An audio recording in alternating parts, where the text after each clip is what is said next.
Onani qanchalik haqqi bor o'g'ilni topdan pulni yoki onadan oldin otani haq qiladi. Bizda bir tushuncha bor. Ota ham, ona ham o'g'illi bor, mulki bizniki degan tushunchani kiritib olishgan o'ziga. Topgani birinchi menga keladi. Men undan keyin xohlaganimcha tasarruf qilaman. Men bersam oilasiga beraman, o'ziga beraman, bo'lmasam yo'q. Bizda ham shunaqa narsa ko'p tarqalgan.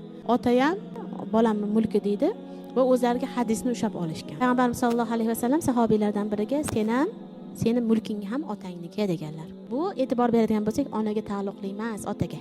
Demak, ona sal pastroq bo'ladi, ota balandroq bo'ladi bu ma'noda. Nima uchun? Chunki bolani kichikligidan ota yedirib, ichirib, mol-mulk sarflab ulg'aytiradi. Shuning uchun otaning haqqi bolada ko'proq.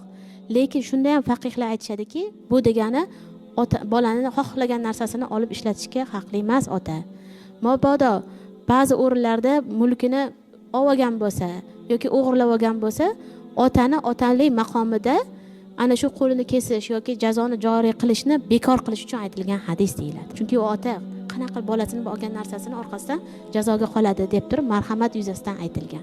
Endi ota onaga farzand qanaqa berish kerak desa, xohlaganini olib, oyligini to'g'ri bu yoqqa keltir, biz nima qilsak shuni qilamiz, o'zingga ham bermaymiz deyish bu noto'g'ri. Bola farzand topayotgan narsa o'ziniki bo'ladi.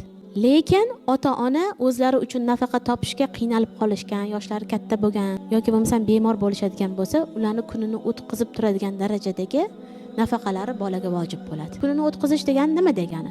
Boshida boshpanasi bo'lishi, oziq-ovqati, libosi, kerakli dorilari, ya'ni hayoti o'tib turish uchun kerakli bo'lgan mablag'i berish bolaning vazifasi. Lekin undan ortig'ini talab qilish ota-onaning bunga haqqi yo'q. Masalan, menga uy qurib ber. Uyda o'tirgan bo'lsa ham zo'r uchastka qurib ber. Meni safarga olib bor, aylantirib kel. Menga zo'r mashina olib ber deb bolani qiynashga ota-onaning haqqi bo'lmaydi. O'zini kulli xarajatiga olishga haqqi bor. Chunki u farzandni hali xotini ham turibdi. Xotining bor, o'zingni uyingga bor, ota-onang boqsin deyishga bu shariatga nihoyatda zid, er zimmasida xotin. Ota-ku, ona-ku o'zini eplaydigan bo'lsa, alohida qozonni qaynatib turishi mumkin, lekin xotin to'laligicha eriga tobe. U boqmasa boshqasi boqmaydi uni. Shuni e'tiborga olish kerak. Shuningdek, bolani farzandlari ota ta'minlamasa uni kim ta'minlaydi? Nima uchun?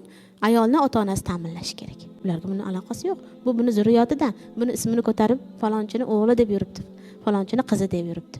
Demak, birinchi o'rinda xotin bola chaqalarga katta e'tibor beradi, chunki ular to'la nafaqaxo'r.